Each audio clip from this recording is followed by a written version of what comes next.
പാലക്കാട് ജില്ലയിൽ 331 പോലീസുകാരെ കൂട്ടത്തോടെ സ്ഥലം മാറ്റിയിരിക്കുന്നു. അടുത്തുള്ള സ്റ്റേഷനുകളിൽ ഒഴിവുണ്ടായിട്ടും ദൂര സ്ഥലങ്ങളിലേക്ക് സ്ഥലം മാറ്റിയെന്നാണ് ആരോപണം. പോലീസ് അസോസിയേഷൻ, ഓഫീസേഴ്സ് അസോസിയേഷൻ ഭാരവാഹികളെയാണ് ഇത്തരത്തിൽ സ്ഥലം മാറ്റിയിരിക്കുന്നത്. സച്ചിൻ വള്ളിക്കാട് വിവരങ്ങളുമായി ചേർന്നു.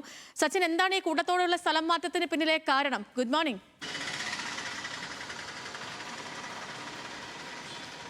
Good morning Sethu. പാലക്കാട് ജില്ലയിൽ നിന്നും 331 പോലീസുകാരെയാണ് വിവിധ സ്റ്റേഷനിലേക്ക് സ്ഥലം മാറ്റിയിരിക്കുന്നത്. അത് പ്രധാനമായും 100 കിലോമീറ്ററിൽ അധികം ദൂരമുള്ള സ്റ്റേഷനിലേക്കാണ് ഇത്തരത്തിൽ സ്ഥലമാറ്റ നടപടി ഉണ്ടായിരിക്കുന്നത് എന്നാണ് ആക്ഷേപം ഉയർന്നിട്ടുള്ളത്. പ്രധാനമായും ഈ അസോസിയേഷൻ നേതാക്കൾ, അതേപോലെ തന്നെ ഓഫീസ് അസോസിയേഷൻ നേതാക്കൾ തുടങ്ങിയവരൊക്കെയാണ് സ്ഥലം മാറ്റിയത് എന്നാണ് ആരോപണം ഉയരുന്നത്. കൂടാതെ തന്നെ ഈ തെരഞ്ഞെടുപ്പിലൊക്കെ, അതായത് അസോസിയേഷനിലേക്കൊക്കെ മത്സരിച്ച് ജയിച്ചവരെയും അതേപോലെ തന്നെ ആ തെരഞ്ഞെടുപ്പിൽ മത്സരിച്ചവരെയുമാണ് കൂട്ടത്തോടെ സ്ഥലം മാറ്റിയത് എന്നാണ് വലിയ രീതിയിലുള്ള ആരോപണം വരുന്നത്. പ്രധാനമായും രാഷ്ട്രീയ പകപോക്കലാണ് ഇത്തരത്തിലൊരു സ്ഥലമാറ്റത്തിന് കാരണമെന്നാണ് ചില പോലീസുകാർ ഉന്നയിക്കുന്നത്. ഇത് വലിയ രീതിയിലുള്ള ജോലിയെ ബാധിക്കുമെന്ന കാര്യവും അവർ പറയുന്നുണ്ട്. കാരണം പാലക്കാട് നഗരത്തിലടക്കം ജോലി ചെയ്തവരെയൊക്കെ അട്ടപ്പാടിയിലും നെല്ലിയാമ്പതിയിലും അതേപോലെ തന്നെ പട്ടാമ്പിയിലും തൃത്താലയിലേക്കുമൊക്കെയാണ് സ്ഥലം മാറ്റിയിട്ടുള്ളത്. അവിടെയുള്ള പോലീസുകാരെ ഈ വാളയാർ, അതേപോലെ തന്നെ കസബ തുടങ്ങിയ സ്റ്റേഷനിലേക്ക് സ്ഥലം മാറ്റിയിട്ടുണ്ട്. ഇത്തരത്തിൽ